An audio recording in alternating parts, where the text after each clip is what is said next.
انطلقنا. ايه ازيك يا كبير؟ الحمد لله. دوس على طول، ده انت المقدم بتاعنا. عرفنا بيك اللي ما يعرفكش. مش جو القناة الأولى بقى. لا، بجد. عرفنا بيك، بتصحى الساعة كام؟ انطلق. ماشي.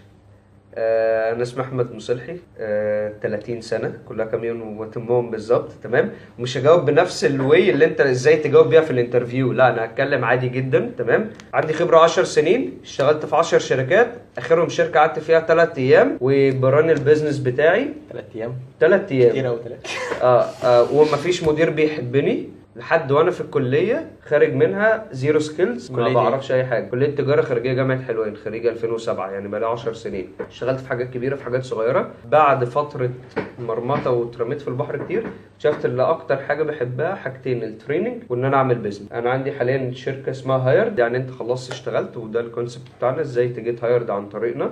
بنشتغل في مجال الاتش ار كونسلتنج او استشارات الاتش ار. خدمنا اكتر من 20 كلاينت، من ضمنهم شركات كبيره جدا الحمد لله. تقدر تقول يعني دي ابن من ابنائي. حوار الباشن ده والناس يقول لك مش عارف بحب ايه والكلام ده. دي عايزه لها فيديو لوحده. طيب خلينا نرجع شويه قبل الباشن، في حاجه شبهها، الانترست. يعني ايه باشن؟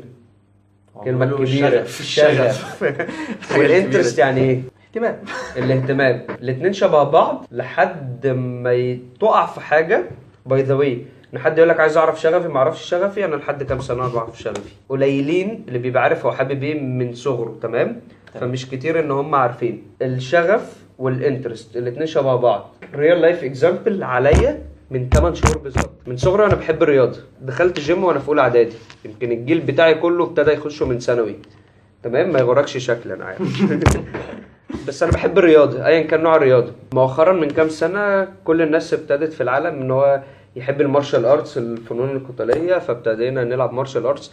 لعبه عجبتني جدا جدا جدا. هاويفر اللي انا مثلا في حاجات فيها تتعارض مع شغلي، يعني في البوكسنج اخاف اصلا العب مع حد فعلا، خاف على وشي لان انا بشتغل ترينر، فمش هاجي لهم وانا عيني منفوخ، فاللي بنلعب حاجات خفيفه. فكنت بحب جدا جدا جدا الرياضه مع اللي انا بحب البيزنس بتاعي. طب كان بالنسبه لك ايه باشن مثلا وايه انترست؟ ما انا هقول لك بقى الكيس اللي حصلت لي اللي هتميز لك الاثنين، عشان ولا كلام كتب ولا كلام حد بيقوله وبنقلده. ريل لايف اكزامبل. من 8 شهور بالظبط لعبت فايت مع واحد، الكيس دي مش عايزين اهلي يشوفوها بس مش مهم. دراعي اتكسر، فقعدت في البيت فتره. كان كل همي وانا قاعد في البيت وانا مش عارف اتحرك، ازاي مش هنزل شغلي اللي انا بحبه اللي انا شغوف بيه. بس ما كانش همي ان فاتني تمرينه. فمن هنا فهمت الفرق ما بين الانترست، الاهتمام، مجال الاهتمام، والباشن.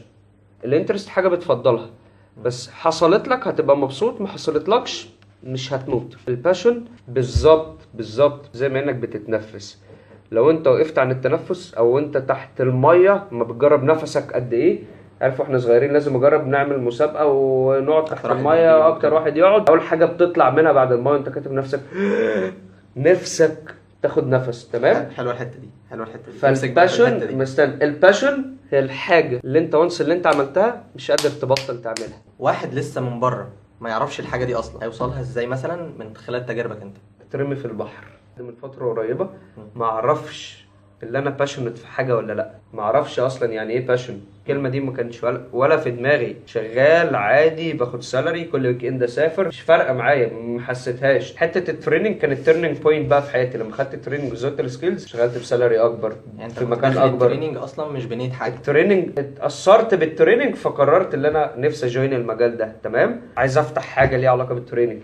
ما فتحت حاجه وقفلت وفتحت وقفلت وفتحت. انا فيري باشنت ان انا افتح حاجه ولا انا اشتغل في وظيفه التريننج. ولما حصل لي اصابه مش قادر اتحرك، وانا كنت موظف، كنت بحاول ان اعمل اي حاجه تخليني ما اروحش الشغل، حتى لو يبقى فيه اجازه مرضي، مش مهم ان انا امرض بس ما اروحش.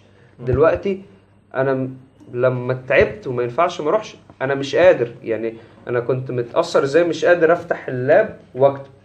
كنت بحاول اعمل اي حاجه عشان اسند، ابص بس على الايميل، اتابع الناس. فهي دي مجال الشغف. هتعرفوا ازاي؟ ملهاش اجابه، تترمي في البحر. بالظبط كذا حد شبهها ودي مقوله صحيحه. اللي هي الاكل. والدتك كل يوم بتعمل لك ملوخيه، فانت متعود على الملوخيه. المجتمع كله كل يوم بياكل ملوخيه، فانت بتاكل ملوخيه.